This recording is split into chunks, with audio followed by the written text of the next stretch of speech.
बहुत समय पहले की बात है। एक गांव में एक किसान रहता था। उसके पास बहुत संपत्ति थी क्योंकि उसने बहुत सालों तक खूब मेहनत की थी।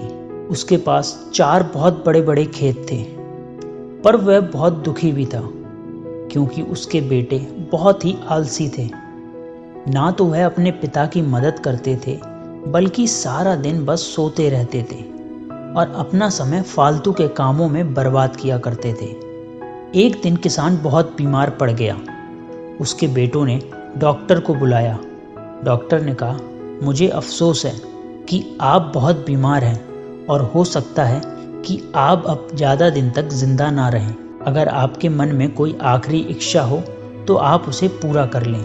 वैसे तो आलसी बेटे बहुत काम नहीं करते थे, लेकिन अपने पिता से बहुत प्यार करते थे और डॉक्टर के चले जाने के बाद वो चारों बेटे अपने पिता के पास बैठकर रोने लगे। एक बेटे ने कहा, पिताजी, हम आपके बिना क्या करेंगे? अब आप जिंदा नहीं रह पाएंगे। हमारा ध्यान कौन रखेगा? अपने बेटों को परेशान देख किसान का दिल पिघल गया। किसान ने कहा, चिंता मत करो बच्चों, मैं स्वर्ग से तुम्हारी रक्षा करूंगा और जिससे कि तुम लोग भूखे ना रहो, मैंने खेत में बहुत सारा धन गाड़ दिया है। जब तुम्हें धन मिले तो उसे बाजार जाकर बेच देना और वह धन तुम लोगों को जिंदगी भर काम आएगा। और फिर कुछ समय बाद उस किसान की मौत हो गई। कुछ दिनों तक दुखी बेटे अपने पिता के याद में कोई काम नहीं कर पाए, पर कुछ समय बाद उन्हें लगा कि अब भोजन के लिए उन्हें कुछ तो करना पड़ेगा। उसके बेटे सोचने लगे, हमें कुछ तो करना पड़ेगा, तिजोरी का पैसा ज़्यादा दिन तक नहीं चलने वाला। फिर उसके बेटों ने खेतों में काम करना शुरू कर दिया।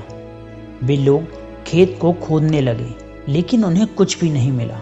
तभी एक बेटे ने कहा, हमें खेत खोदने पर कुछ भी नहीं मिला, इसलिए जब हमने खेत को खोद ही दिया है तो इसमें बीज ही डाल देते हैं। सभी बेटे उसकी बात से सहमत हो गए। उन्होंने खेत खोदकर उसमें बीज डाल दिए और फसल उगने का इंतजार करते रहे। 1 साल बीत गई।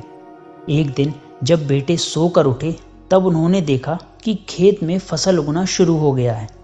कुछ दिनों बाद उन्हें खेत में लहराते हुई फसल नजर आई। यह देखकर किसान के बेटे बहुत खुश हो गए और कहने लगे, यही वह खजाना है जिसे पिताजी चाहते थे कि हम ढूंढें। अगर हम काम करेंगे तो कभी भी भूखे नहीं रहेंगे। और उस दिन से किसान के बेटों ने बहुत मेहनत करना शुरू कर दी।